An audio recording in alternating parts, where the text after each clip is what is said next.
Welcome to the Creative Penn podcast. I'm Joanna Penn, thriller author and creative entrepreneur, bringing you interviews, inspiration and information on writing, publishing options and marketing ideas for your book. You can find the episode show notes, your free author blueprint and lots more information at thecreativepenn.com, and that's Penn with a double N. And here's the show. Hello creatives, I'm Joanna Penn and this is episode number 485 of the podcast, and it is Friday the 17th of April 2020 as I record this on day 25 of lockdown here in the UK. So today I have an interview with the fantastic Gail Carriger. We talk about our shared love of research and how Gail turned that into an alternate history story universe, as well as the importance of building an author brand and how that resonates through your writing, your website, your book covers, and even what you wear to conventions, plus Gail's experience of all kinds of publishing models over the years. So I know you'll find this useful, and that is coming up in the interview segment. In publishing news, well, obviously the continued effects of the shutdown on the publishing industry, and I can't and I don't want to cover everything here. There really is so much going on, as you know. Jane Friedman put out a fantastic roundup in the Hot Sheet newsletter this week. It is the best premium email newsletter if you want to stay up to date with the publishing industry. Go to hotsheetpub.com if you want to subscribe. But just a couple of things that I thought were interesting. Publishers Lunch calculates the market is down nearly 9% overall, looking at year-on-year sales, but that's overall. Adult titles are down 26%, juvenile titles up 12.8%. Yes, homeschooling clearly a boon for children's books. And remember, that is print publishing. So I just thought that was interesting. It's kind of obvious, but good to see that children's books are at least happening. There are a lot of independent bookstores doing crowdfunding, and there's a lot of support, which is fantastic. Authors like James Patterson have weighed in to help, and if you go to use the hashtag #SaveIndieBookstores, there are lots of things going on for independents. Bigger stores might have more of an issue in this case. Drafter Digital this week sent out an email to those of us who publish with Drafter Digital saying that Barnes & Noble has informed us that they are experiencing some delays in processing payments due to having to shift to remote operation. And that's payments for February. Now, I've been running my business with online banking for over a decade. So I just, makes me a little suspicious that Barnes & Noble can't make their payments on time. But we shall see. Keep an eye on that one. Obviously, they've got hundreds of stores shut. Publishers Weekly reports that libraries have pretty much stopped buying print books and are moving to digital formats. Now, this is a fantastic trend. Very good news for independent authors, since most of us price our books much more cheaply for the library market, or even use the paper checkout model, which Drafter Digital have. Go back and listen to episode 482 just a couple of weeks ago with Mark Leslie Lefebvre on getting into libraries. And we talk about getting ebooks, print books and audiobooks into libraries. Now, this is a trend that will certainly continue. Once libraries realise how much more they can get for their money with ebooks, and once borrowers realise that they can read this way, I think we're going to see a lot of readers shifting to digital. We also, some evidence, Open Road Media, which focuses on backlist ebook publishing, sees a 50% jump in revenue. So digital publishing particularly is seeing a bounce. What else? Big publishers, a lot of them are furloughing employees, taking pay cuts. The European publishing sector reports a 25% drop in revenue. The bookseller has reported that Bloomsbury, which publishes Harry Potter books, is issuing shares and cutting costs in anticipation of print revenues falling 75%. So that's pretty significant. And Lonely Planet Publishing closes its Melbourne and London offices. Lonely Planet, I have such an emotional connection to Lonely Planet. They were the first guidebooks I bought back in the day when I started going travelling in the mid-90s or early 90s.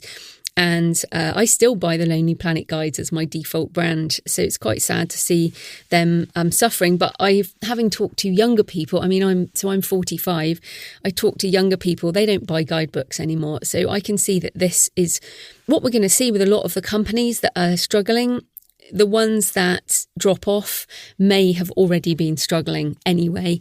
And this might be something that finishes them in many cases. But yeah, certainly print travel guides might be something that, definitely going to have a tough time. Also, the hot sheet quotes a fiction editor at Tor Publishing, who posted on Facebook with a really good article about why publishing is in so much trouble. It's more complicated than most people think. You need to know that the vast majority of our business remains in hardcover and paperbacks, hard objects, hard copies, physical objects. The second strongest sector has been audiobooks. Ebooks are a distant third. So remember that for indie authors, ebooks are our primary income, with print and audio as probably print as second, audio is third for most people, because most indies still don't have audiobooks. But coming back to publishers, it's a long and complicated supply chain. Storing paper takes an enormous amount of warehouse space, so we order in paper, which is not an essential business. Big printing plants are not essential businesses, even if we had paper. The printers, the binderies, the books shipped to the warehouse, all non-essential businesses and non-essential movement. Workers in the warehouse, distributors, truck drivers, all should not be working or have not been working. Plus, bookstores are closed. Distributors are closed. There's nowhere to deliver the print books to. Some bookstores are doing mail order, but they aren't moving very many books that way. And I'll certainly say, from my perspective, I order quite a lot of print books normally. In fact, I just ordered a couple just before getting on here. One to support a business that I love, and the other one for the Save the NHS book, which is coming out here in the UK, or Love the NHS, something like that anyway. But those are going to go on pre-order, and they'll print them once this is all over, I guess. But this article says, there are not many books really being put out this way, mainly because I guess a lot of us buy books in bookstores because we're in there browsing and we'll pick up one and then we'll end up coming out with 5. That's certainly my behaviour. What else? The books that distributors and sellers ordered months ago are not being printed or shipped or sold, are not making any money, and they are not ordering books for months from now. Plus, they aren't paying for the books they got from us last month and the month before. Cash flow has ground to a halt. And that cash flow thing is what I mentioned last week or the week before. The time just runs into each other now, don't you think? It's like blooming Groundhog Day. But this cash flow is critical within the publishing and the book sales industry. And this is where I think the issue is going to be, because this 60-day lag means that, as I've said before, May, June, July, they're going to be the months where things are going to be more of an issue. Even if bookstores open again in June or July, there are some opening now in Italy, I think, this week, but certainly won't be in the UK until June, because they've just told us we're locked down for at least another 3 weeks. So probably be June. Even if they open in June, the publishers won't get the money for June sales until August, basically. So you can see the ripple effect. This post also says, audiobooks. Turns out that people mostly listen to audiobooks while they commute to work. Sales of audiobooks collapsed about 3 weeks ago, which is really interesting because we don't get reports on audiobooks very fast. We only see those a month or so later, so I don't really know what my audiobooks are doing. What I can tell you is certainly listenership to this show has dropped. Not completely. There's certainly a dip, and that is because people are not commuting. Hopefully that will pick up again. But I can understand that this is true, and I find, again, my own behaviour. I don't have enough time to listen to everything I want to listen to because I'm not walking outside, and when I am walking, I'm walking with my husband rather than on my own, so I'm not listening to audio. So none of us want publishing houses to go under. Really, I love books. We all love books. We are book people. publishers, agents, they're all book people, and we love them. And bookstores, really, we want this to come back stronger. So that's, one thing is, as consumers and readers and book lovers, we want these businesses to survive. But secondly, got to be entirely selfish about this, indies. If publishers get serious about ebooks, they will really squeeze the indie space. And it's funny because a lot of the time we're talking about squeezing the traditional publishing space. So, for example, some genres now are almost completely dominated by ebooks. And so, romance is a good example. And some publishers have just disappeared out of those genres because they're so owned by indie authors. But if publishers get serious about digital with ebooks and with audiobooks, it is going to really make us have to raise our game significantly, and will obviously make the space more difficult. So I would say expect 2021 to see a lot more digital imprints from traditional publishers, and that will be interesting. So I think these changes are going to push more and more readers to digital, which will in turn will push more and more publishers to digital. We might find that the publishers just start publishing the books they have in the queue in ebook only anyway for the next few months. So we shall see. But certainly I would love the publishing industry to get back on its feet. So hopefully that will happen. So in my personal update, as I just said, lockdown has been extended here in the UK for at least another 3 weeks. And it is beginning to feel a bit like the new normal. Yes, Groundhog Day. And again, the ennui comes and goes.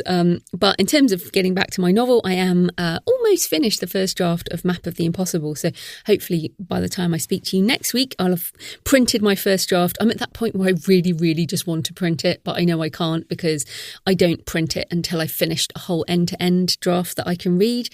I know it needs some work. It's the third in a trilogy, and it wraps up the story of the other two Matt Walker books. So yeah, coming to the end of the first draft, so that's good. But wanted to come back on things around that cash flow I mentioned. But let me talk about a metaphor. So what has been sad in the last week is the walk along the canal towpath, which is what I've been doing now for years living here. I love it. It's my happy place. I'm just so happy when I walk along the canal. But those who live on the canal in the canal boats are, fair enough, they're frustrated with people walking more along the towpath, and it's hard to be 2 meters apart because they're not that wide. So there are lots of signs up asking people not to walk there so much. So we have altered our walk. But the other thing is that usually the water in a canal is moving because the lock gates are opening and closing all the time as the boats go up and down the canals, and that keeps the water flowing. And obviously with boats moving up and down as well, it's moving the water, it's getting the oxygen in, the fish are there, and then the fish support the community of bird life, the herons, just wonderful ecosystem. But what's happened is that because nothing's moving, the lock gates are closed, the boats are all moored up, there are patches of algae growing which are smelling, and the fish are dying because the water's not being oxygenated, and that's got to impact the herons and the bird life. And it's super sad. I mean, it's really sad. We walked there the other day and I was just, I've never seen the canal like this, because it's such a vibrant community and part of, it's a waterway. It's this wonderful place. And it looks like it's going to need dredging again. And it just became very noticeable that unless we keep things moving, they begin to stagnate. And thus is my metaphor. I mean, for one, the Canal and River Trust, which I'm a friend of here in the UK, do a great job. And I know that things will get better once things start moving again.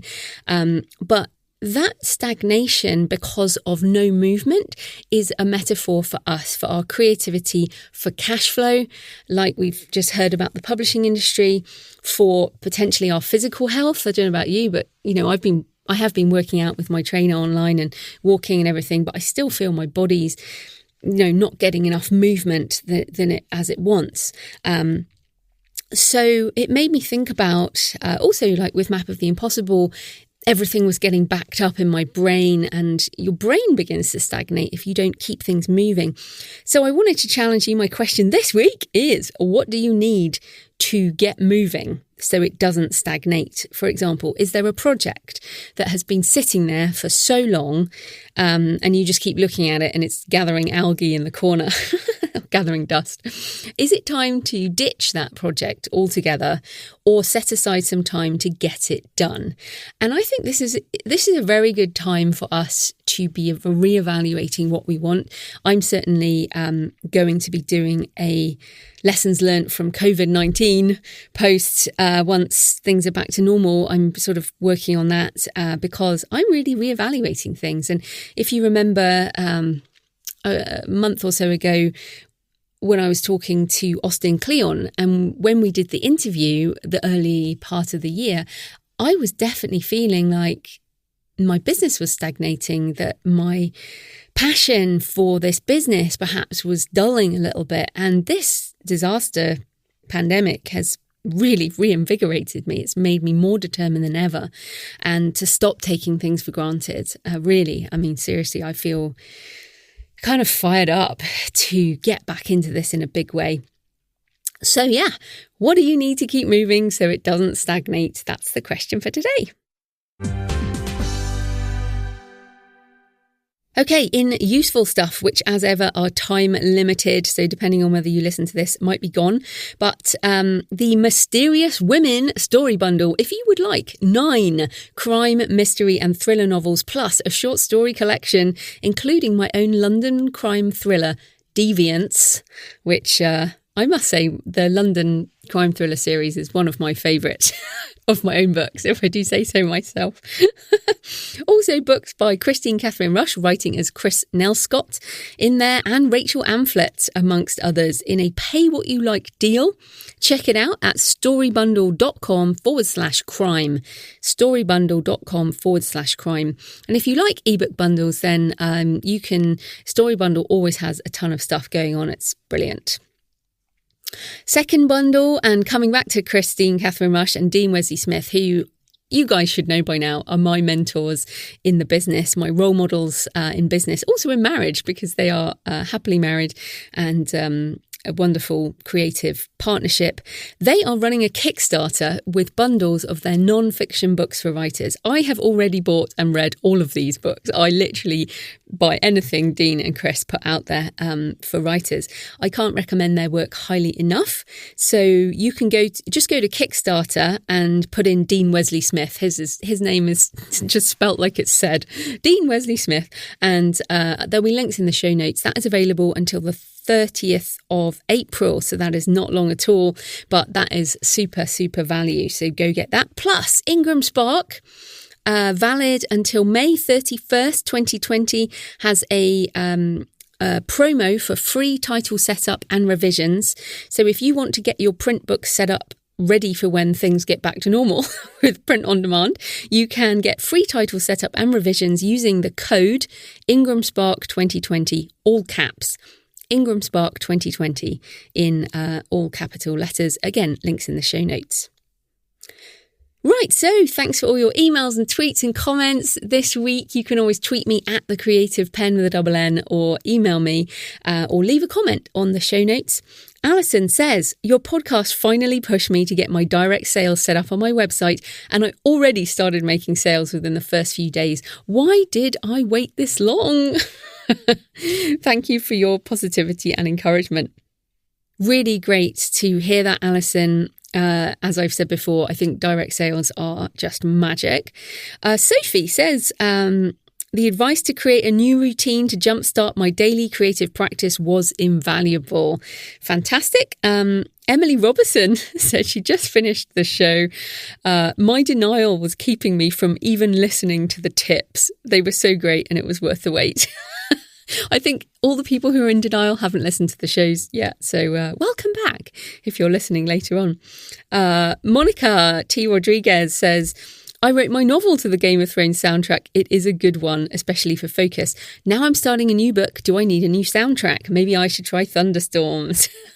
And on soundtracks, Dave Hayworth says, he also writes to Game of Thrones, but also recommends the Westworld series soundtrack by the same composer. I think it's Jawadi Ramin. I want to say Jawadi. Oh, such a good guy. Amazing. One more. Jenny Lisk says, so fun to be in the car today. Hear you are a fan of the Hardy Boys. Me too. Great. Fantastic. Okay, so today's show is sponsored by Pro Writing Aid, writing and editing software that goes way beyond just grammar and typo checking. They are a new sponsor of the podcast, and I am really happy to have Pro Writing Aid on board. So why should you even consider writing and editing software? Well, before you send your book to your editor, it needs to be the best you can make it. You really don't want your editor to be bothering with commas and things when their whole point of an editor is to talk about bigger issues around structure and characters and all the things that they can help us with. Pro Writing Aid can help you with all the things, all the little things. So improvement such as searching out passive voice, and that is a particularly bad issue for writers is passive writing. Sentence length and variation, complexity, adverbs, repeated words, overuse of words, and commas, which are my own personal nemesis. I literally can't get commas right still after all these years. And also typos for the specific type of English you use, which is very useful when you are British like me and you use American English.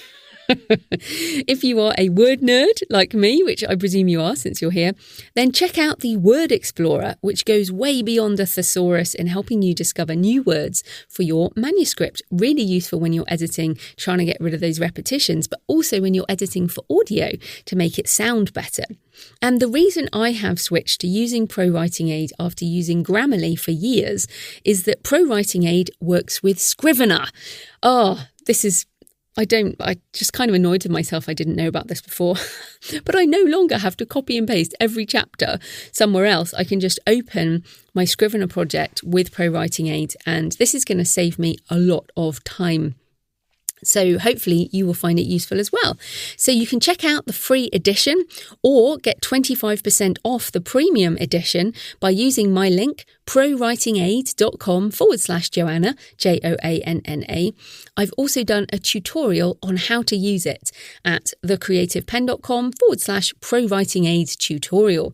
Links in the show notes. But yes, check out the free edition or get 25% off, prowritingaid.com/Joanna.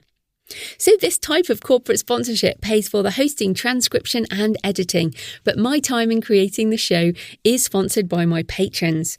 So thanks as ever to everyone supporting the show on Patreon. It means so much to me and demonstrates you want the show to continue. Thanks to new patrons, Katie Forrest, thank you Katie, Kristen Harper, Will Brown, Neil M and Ellie Malouf.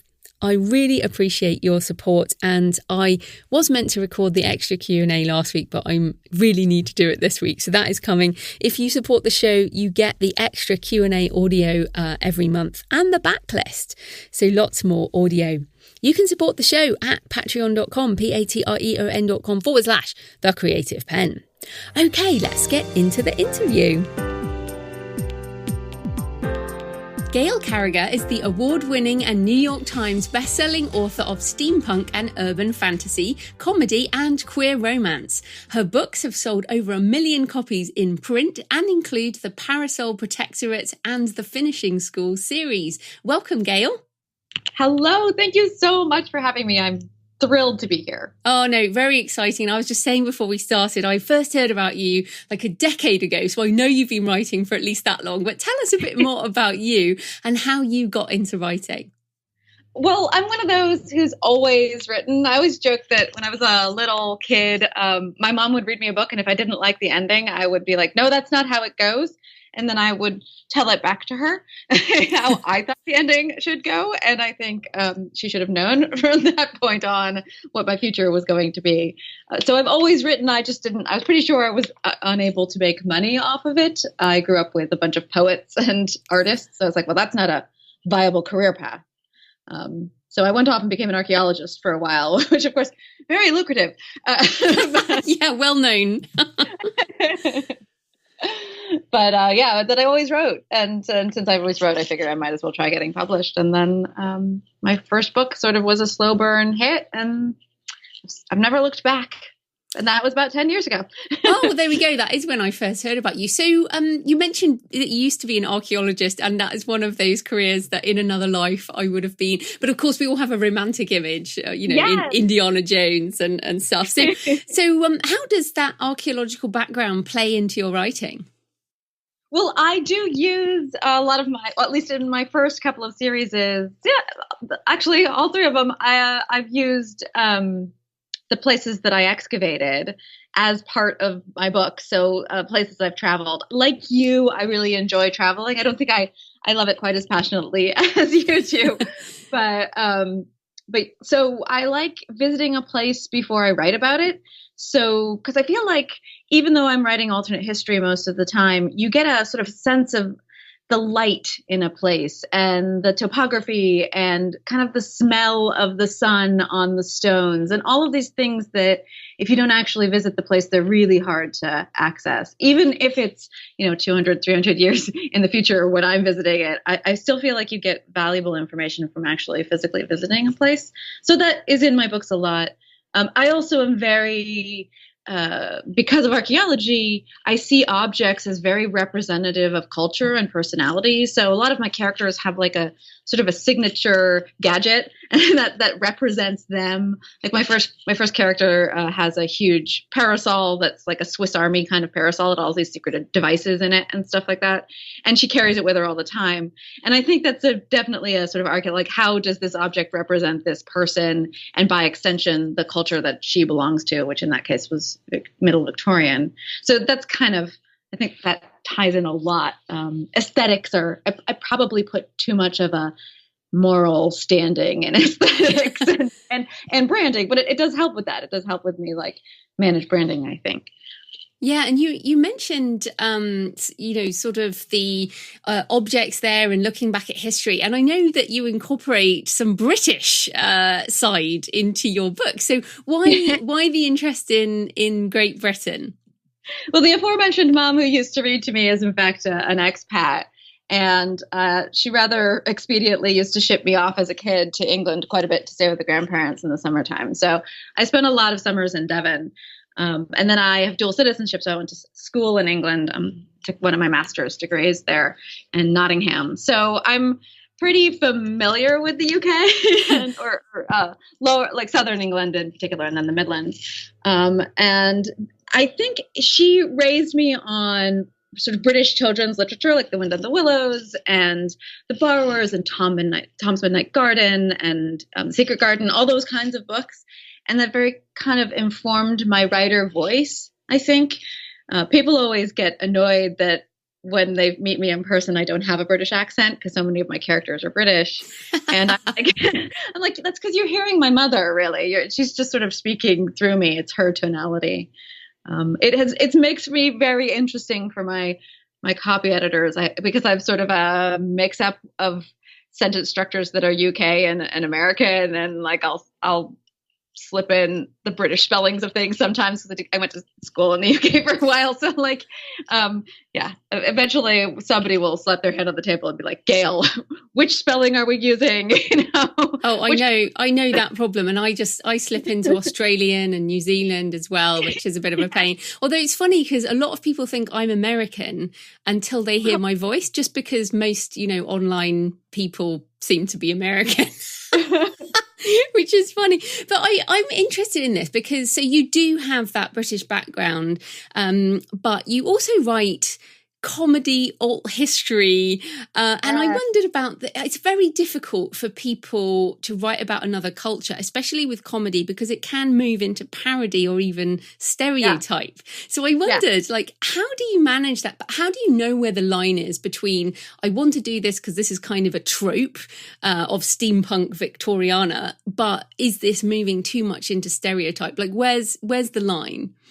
Well, I write parody. I make no bones about it, quite frankly. Like, I write absurdist, like brutally poking fun sometimes quite brutally poking, mostly I try to be gentle, at the Victorians. I think they're rife for it. I think it's like the Victorian society, particularly in London in like the 1870s, is just like gorgeously open to being brutally parodied. Like I just like, I mean, and to a certain extent, British humor lends itself to that. I mean, you guys are very self-effacing and very kind of self-aware of the own absurdities in your past. I mean, you can look at some of the famous sort of sketch comedy groups out of England, like Monty Python and so forth. And so like, I figure it's open to it. And also, it's not punching, like I'm not punching down. I mean, it's a white, or, you know, white dominant, colonizing, nationalistic, imperialistic, agenda-driven society. So I don't feel like I'm being mean to a weakling by any stretch. Fair enough. So yeah, but it's also most of my British fans, like I haven't, or I should say, I haven't had any complaints from any of my British readers about it. I think they realize it's all in good humor. But it's so, I put the supernatural into my world, and they're out in British society because I decided that that's the only way to explain how the Brits managed to conquer an empire upon which the sun didn't set, is they had werewolves in their army and vampires in their intelligence community. Like, how else would they have managed it? I mean, they're just this tiny island. So, like, obviously they used the supernatural and they openly integrated them, and the rest of Europe does not. And so this is sort of contentious. But it allows me, sort of from an archaeological perspective, to go back and look at the history we know and kind of rewrite it and be like, well, you know, Henry VIII broke with the church, you know, the Catholic Church, he says it's about divorce and all of this other stuff, but really, obviously, he wants to use the supernatural in his armies, right? Obviously. Or why were the Victorians obsessed with modesty and covering up women's necks and things like that? Well, obviously, you had to, like, you don't want to invite a vampire bite, and or you want to hide it if you have been bitten. So it's just really fun for me to sort of retcon reality. I love that idea, and alt history fascinates me because it's not something I've written at all. So when did you think, yeah, that's what I'm going to write? Did you come up with it because of that archaeology side, or did you read books that were alt history? Like, what drew you to that? Well, I'm a huge fangirl, like a total sci-fi fantasy geek girl, grew up in conventions, all that sort of thing. And I was really into urban fantasy when it was having its first big bubble of the 1990s. But I was noticing that it had a couple of things. Like, it was very dark, and it was always set in a modern time. And so I was like, well, where's my really light-hearted urban fantasy with all this silliness that I love from comedic authors like Douglas Adams or Terry Pratchett, but, you know, or even, you know, sort of the lesser known British comedy writers like James Herriot or Jerry Durrell. And I was like, I love that kind of humor, and I would like to read it in a science fiction universe. I would like to read it with a female main character, maybe even written by a woman. And I would love it if it had an urban fantasy package. And then, of course, like, why not also make it historical? I was like, I wanted all these things in a book, and the book wasn't happening. And so finally I was like, right, she who sees the problem is responsible for the solution. So I guess I'm writing this book. And so I just started doing a thought experiment about, you know, historical, where would I set it? I happened to be doing my PhD at the time. And so I was studying kind of the scientific revolution of the Victorian era, because it is the unfortunate roots of my own discipline. I mean, Victorians were looting ancient cultures. There's no other way to put it. But it meant that I'm studying how scientists were practicing science during the Victorian era, because that's where my discipline has its roots. And, you know, that's part of getting your degree. So, yeah, I just started this thought experiment. And then I was like, well, like, what if, you know, how would scientists react if monsters lived among us, right? How, and early scientists from this time period, how would the Industrial Revolution have been affected or not affected, or respond to the presence of these supernatural creatures in its midst? And I kind of just went from there. So it was just a fun thought experiment that turned into 20 almost 30 books. I guess. Well, and that's an interesting point, right? Because, and I love this. I think you've built this fantastic universe, and I can hear some of the audience going, "Oh, that research sounds fantastic." I am a research freak. I love research. Like, I think if I could just research all day, I would probably do that and not write the story. So, do you? And then with 30 books, the consistency must be really hard. So, did you plan the universe, and do you have a story Bible? Like, how much of that is really heavily planned and researched, and how much is kind of wing it and make it up per book? Well, I started out thinking that what I was writing was a standalone prequel to a series that I would write about the children of my main character, or the next generation following it. But when I was signing the contract for Soulless, they were like, we want another book in the same series with the same characters. And I was like, oh, all right. So the first 5 books, which is the Parasol Protectorate, which is kind of the series I'm best known for, is a bit cobbled together. So I wrote the first one very strongly outlined. And then I wrote the second one kind of like, okay, I guess I'm writing a series, so I'm going to throw a bunch of threads in the air. And then I spent the next 3 books kind of pulling all those threads back together again. And sort of about halfway through the second one, I was like, I need a sort of general outline of this series. And by the third one, I was like, okay, 2 more books. And then I do like to finish series. And that's because as a reader, I've had so many authors like betray me by not finishing a book series, or very inexcusably die on me and then finish the series, that I didn't want to leave my readers like that. So I am a completist. I do like to actually finish series, and I actually gravitate towards standalones myself as well. And then by that point, like, the books were doing so well that young adult house approached me, and they were like, would you write us a series set in the same universe? And I was like, all right. And I pitched that one out as 4 books. So that one had a sort of arc ahead of time. And then the spin-off series, which was always the one I originally intended to write, that's also 4 books. But at that juncture, I was so comfortable with my publishing house. I knew they did 2-book contracts, but I wasn't necessarily comfortable with traditional publishing anymore. So I wrote those books as 2-book sets, just in case I got so mad with my publisher, I stormed away halfway through.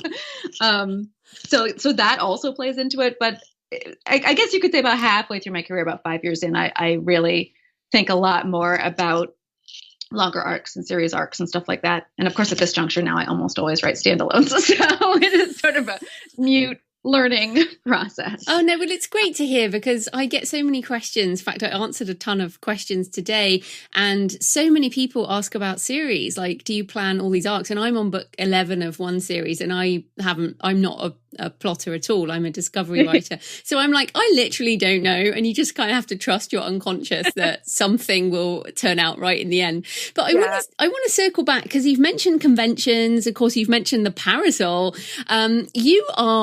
How I first saw you was a picture of you. I think you were in your full cosplay with the Parasol at some convention. So tell us a bit about this author brand that includes a physical persona. Okay. I'm going to circle back really quickly to the question we just did, but which is just to say that what I use as a word writable is an open source wikia that my fans are also open to edit. And I have to say, if you're planning a really complicated sci-fi or fantasy universe that has a lot of Bible rules and stuff like that, I recommend using something like that from the get-go. It's one of my regrets that I ended up having to hire somebody to transfer all of my physical notes over to this virtual reality. And by all means, keep backups and all that sort of thing. But I do recommend, if you're planning on something extensive, that you actually use Archivos or World Builders or something that or just a Wikia to sort of keep track of everything in a easily searchable way. Because in my case, it did get a hold of me. So I just use a Wikia, which is an open source platform. It's something that Wikipedia is built on. Anyway, right. Physical branding. So when Soulless went off into the world, I knew I was going to use going to conventions as part of my brand building, for lack of a better word. I wouldn't have used that word at the time, but I always knew I wanted to do conventions and go to conventions. In fact, I met my agent, my editor, my publisher, and my publicist for Soulless at a convention for the first time. I met them at Worldcon in Denver a long time ago. And I knew that like switching up my image would be part of that. And partly that was to do with the fact that at the time I thought I would be a full-time, full-track academic. And I'm an archaeologist, but I'm a science archaeologist by training. I have an MS or an MSc. So I was a little concerned that because of the romantic, frivolous, silly nature of what I wrote, it might negatively impact my career. So I ran under a pen name, so that was all done. But I also was like, I would really also like to keep the physical appearances of me different at different kinds of events. So if I'm going to academic event, I would be one reality, the archaeology reality. And if I were going to and part of that was for my own kind of emotional, psychological stand. And it's weird because it comes off as slightly schizophrenic, but the act of like putting on the super cute dress, and most of the time I dress pretty rockabilly retro, and honestly that's also that's an aesthetic I wear and was already wearing at conventions in general, so it wasn't difficult for me to make this transition, but it's a little bit more girly than I sort of necessarily would be. But I knew I wanted to have a kind of armor that I put on, that I'm like, okay, I'm putting on the cute dress, I'm putting on the vintage style glasses, and I go out into the world representing my books. And it's almost like that clothing reminds me that I'm at this event for my readers. So I don't most of the time, I don't do events that are just author gatherings. I really go out and I do the convention circuit and I go to events because I want to meet my readers. The best example I have of this is I was at San Diego Comic-Con back in like 2012 or what have you, which is, as I'm sure you're aware, and I'm sure the listeners are aware, is a huge event. It's like at the time, 200,000 people, something like that. I mean, it's crazy huge. And I'm walking around as me. I'm not even in steampunk. I'm just in a little retro dress and I'm walking around the convention, and somebody like spots me, yells, "Gail, oh my God, you're Gail," and goes like running across Hall H. And "You're Gail Carriger." And I was like, "Why, yes, I am." And it works. And so that's why I developed, I was like, oh, okay, this is proof positive that this is going in the correct direction. So that's why I do it, both for my own psychosis, but also so that I'm recognizable to my readers, because why else would I do an event if I didn't want to say hi and meet them? And I'm lucky. They're really awesome. So. And a lot of your books have women with parasols on the cover as well. So your book brand resonates with your physical in-person brand. Yeah. But obviously you've designed this over time. And I wondered, like, if authors can't come up with a brand themselves, because, I mean, I struggle with this. I have two names and I like having two names. But I love the idea of this armor and this kind of physical self, but also it's very difficult, even like color scheme on a website, for example. So how might an author find that idea for branding or look at reader feedback or anything like that? So, I like to say there are kind of two elements to the author brand. There's sort of intentional elements that you think thoughtfully about and control, or hopefully do. And then there are unintentional ones. So if what you're struggling with is the intentional ones, then I would say, like sit down with some author friends, or just actual friends and just talk about things like what reminds me of you, like what colors you associate with me. It can be as simple as that. Or you can let your publishing house kind of take the lead line on that in terms of like, if you're traditionally published, the cover art that they come up with, that sort of thing. Or it can be influenced by the kinds of books you write. Like, for example, if you're writing dark and gritty urban fantasy, then obviously your colors are probably going to be dark blues and purples and that sort of thing. And so in my case, I let Orbit, my first publisher, kind of take the lead on the style of fonts, for example, that I use on my website and that I use on my self-published books since then, and sort of the style of cover art and the style of photography and the holding of the parasol and all of that sort of thing. So I kind of let that start the information. But I knew that I personally, representing myself online, wanted to be more positive and happy-go-lucky than the sort of darker colors of the cover. So I like leaned into sort of peaches and pinks and kind of happy, bright, cheerful colors. And then I just talked to some sort of graphic designer friends of mine in terms of coming up with good complementary colors for my website, for like what links it would be and all that sort of stuff. And like if you're on your own and you're feeling very kind of solitary about this and you want to go on this journey by yourself, you can just take a look at some of your favorite authors or some of the comp authors that are some of the comparable authors that you think your books are going to be compared to, or you're going to show up in their also bots or what have you, and see what their websites look like, and whether you find that attractive emotionally as a reader, whether you want to explore further on their website.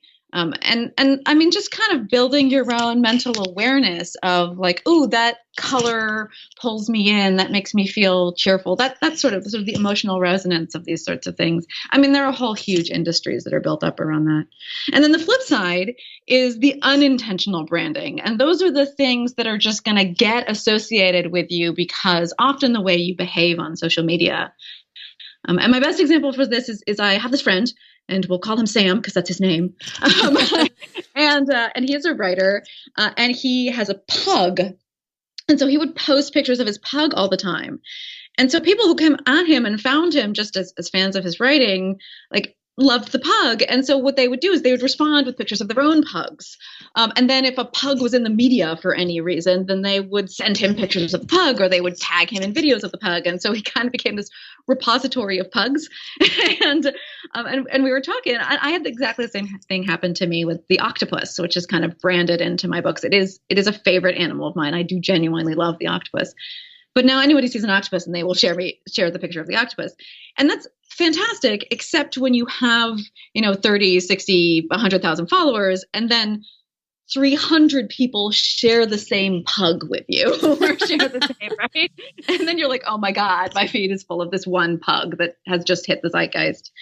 And Sam was just annoyed that this kept happening to him. He's like, I'm not really interested in other people's pugs. I'm only interested in my pug. And I was like, that's not the point. And here's the point. The point is that you can only write however many books you can write in a year. And in between the time, while you're writing and not actually publishing a book, someone saw a pug and thought of you.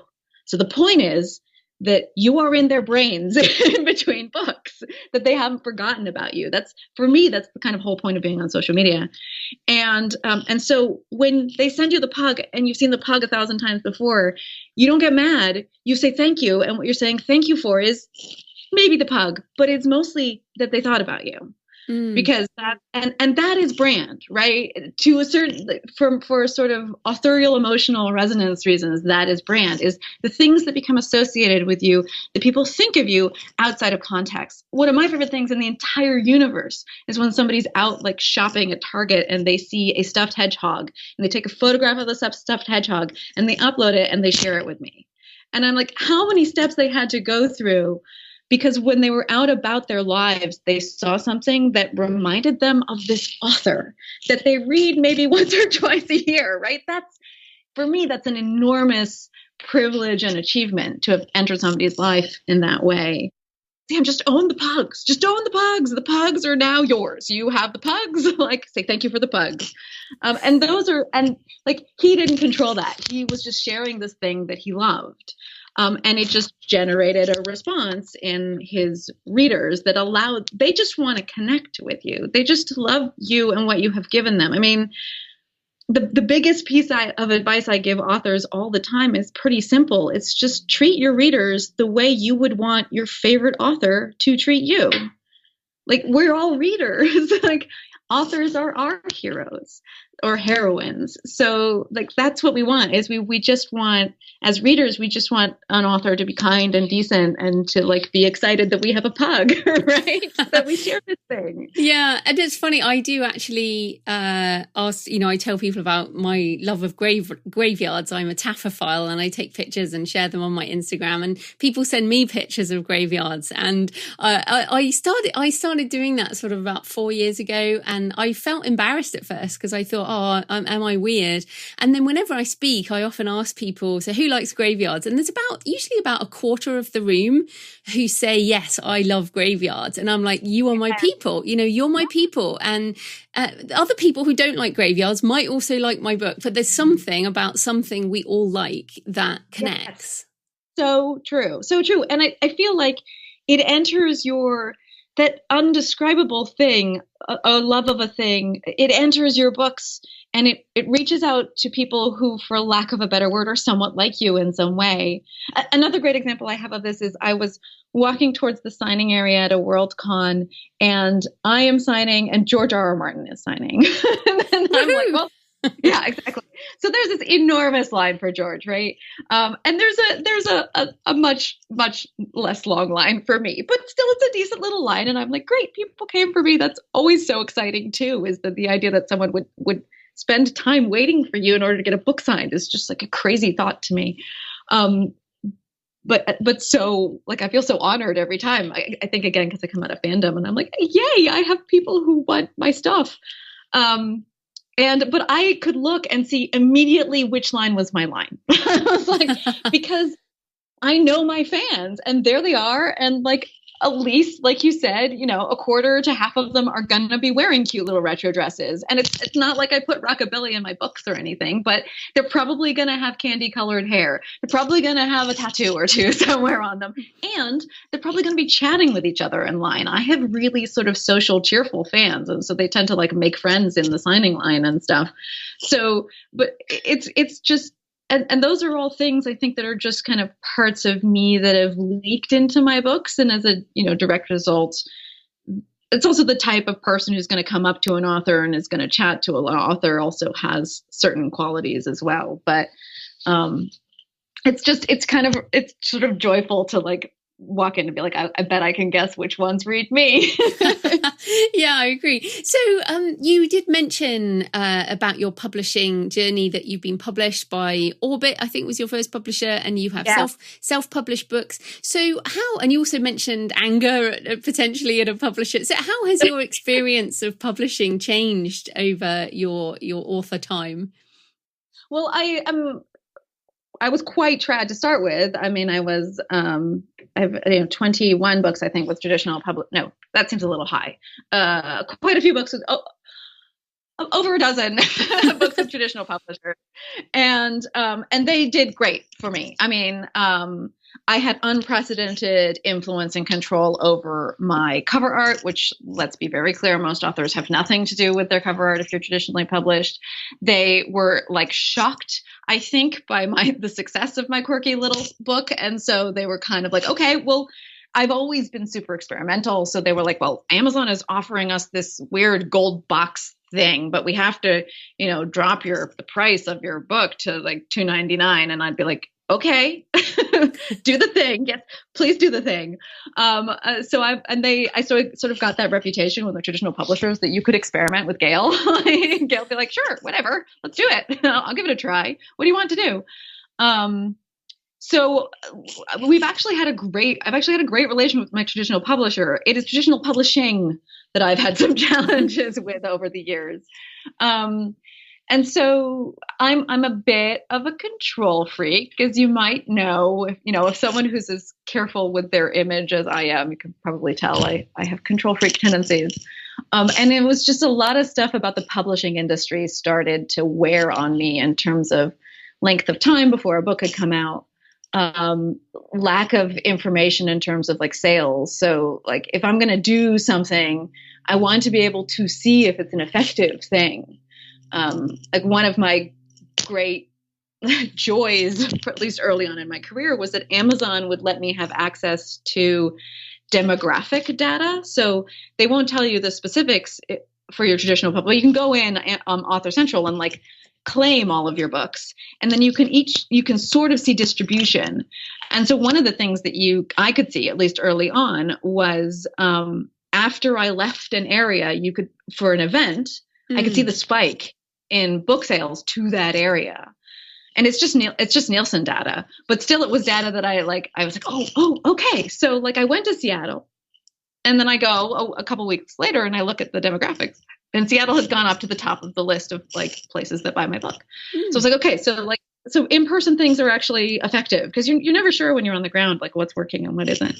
And I wasn't getting that kind of feedback directly from my publisher where I would be like, well, I did the interview for the Huffington Post, but did we get a spike of any kind? Can you give me any feedback?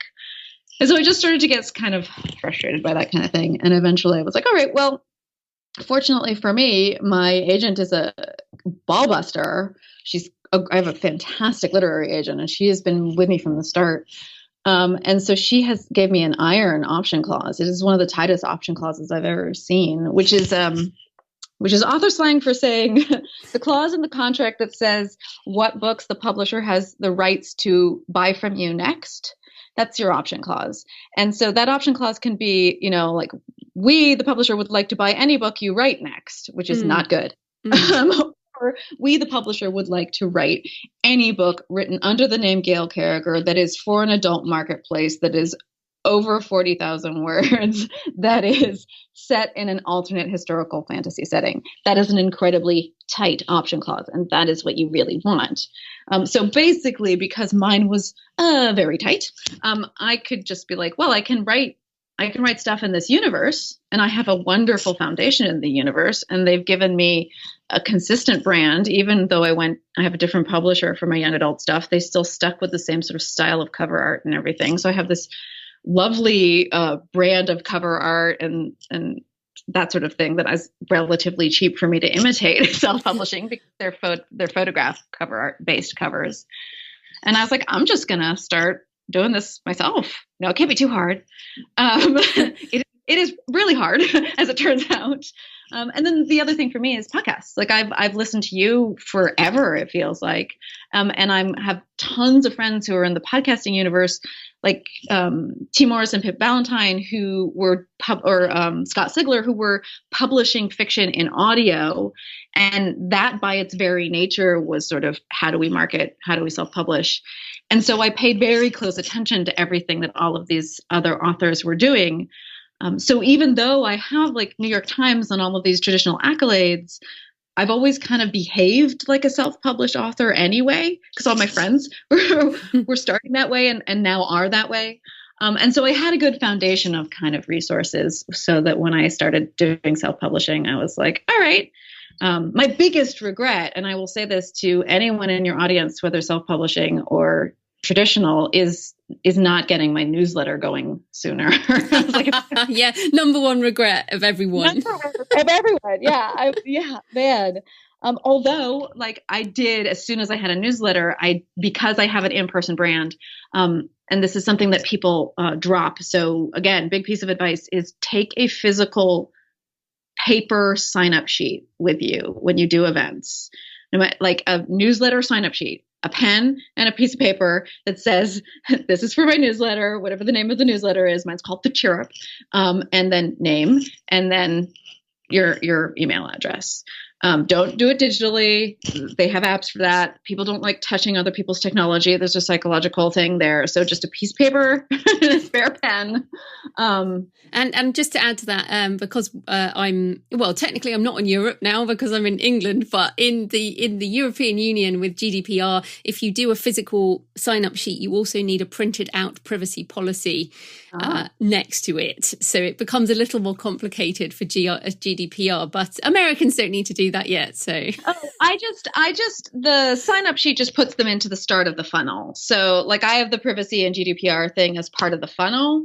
So it just starts the process. So then they get a little thing that says, this is the beginning process for a newsletter. Are you actually interested? Here's the privacy notification and that sort of thing. So that's how I handle it. No, fantastic. I think it is interesting to see, as you said, it sounds like you've been pretty much indie, even though you were with traditional publishing, you had quite an indie attitude, which is obviously serving you now. But we're almost out of time. And I did want to ask you one more question, because in your 2019 roundup, and you have a really substantial website with lots of articles and useful things. So I really urge people to go check that out.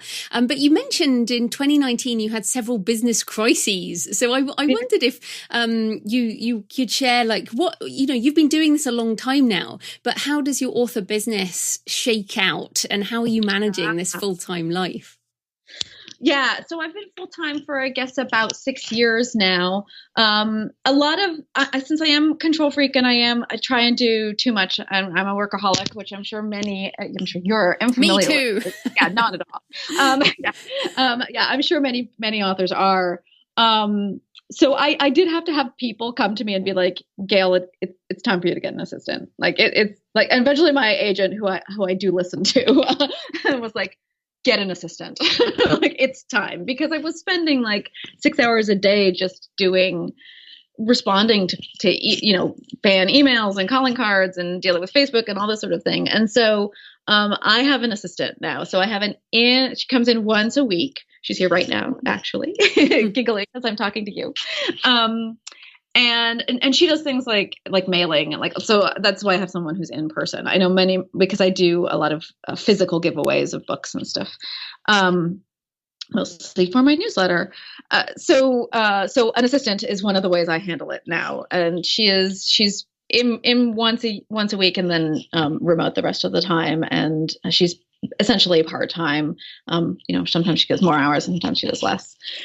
So that was a big one for me in how to handle things. I turned LLC, so that was exciting, for the American audience. That's always a thrill and a half, is to deal with all the taxes and stuff like that. So my thing now, and I kind of have always been like this, is I know that I could, for example, learn how to change the oil in my car, but I would rather be writing. I should be writing. So I find a mechanic who change the oil in my car. And that's kind of how I handle my self-publishing road as well. So, like, for example, someone's like, why don't you use Vellum? And I'm like, I could take the time and learn how to use Vellum, and maybe I will at some point. But right now I have a formatter who I work with, who I really love, and she's fast and she does it quickly. And so I use a formatter for that stage of the process. So I just have experts. I just find and identify experts, and I'm like, you're going to do this, you're going to, and I will pay you, and I pay well.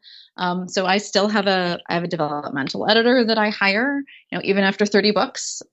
As far as I'm concerned, that's a very necessary thing. I like to write short and tight. So I need somebody who's going to keep me on track. I have a copy editor, I have a proof editor, I have a formatter, I have all of, I have beta readers. So I basically just have put myself together a team.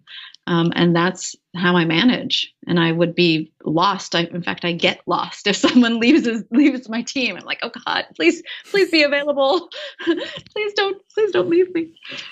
Well, no, I think that's a really good tip. And I've said that as well. I mean, the word self-publishing is actually totally wrong, because those of us who do it full-time or professionally, we all work with other professionals and other professional creators in their fields. So I think that's fantastic as a lesson learned. So we are out of time. Where can people find you and your books and everything you do online? You can search Gail. That's the British spelling, Gail, and Carriger, which is Carriger. I'm very good on my SEO, so I will come up right away on most things, on most platforms, if you want to connect with me on social media. Although, like I said, I do my social media for my fans almost exclusively. So if you're not a reader of mine, you're probably not going to get much from, an octopus wearing a flowered hat. Although you're welcome to follow me if you'd like to. Right now it's all hedgehogs all the time, because I'm obsessed with hedgehogs these days. However, if you go to my website, which is gailcarriger.com, there is a resources in the dropdown, and I have collected articles by myself and others, some of them for new writers, some of them about marketing. So there is I do have a whole section for new authors or middle of career authors, depending on where you are and what you'd like. And also, if you are looking for some of those experts I'm talking about, if you go to my contact page on my website, I've just filled it in with the names of all of the people I work with. So all of the people who do my copy editing and cover art and all that sort of thing. So if you're looking for that information, that is also there. So everything's on my website. You just have to poke about a bit. Fantastic. Well, thanks so much for your time, Gail. That was great. Thank you so much for having me, Joanna. It's a real pleasure and an honor. I feel like it's been 10 years in the making.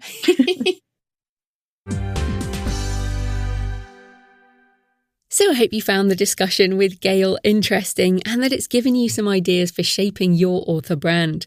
So next week, I'll be talking about writing and working together as a creative couple with Jeff Adams and Will Knaus from the podcast with the best name ever, the Big Gay Fiction Podcast.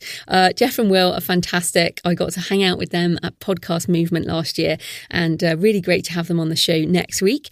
So stay safe and stay sane. Happy writing, and I'll see you next time. Thanks for listening today. I hope you found it helpful.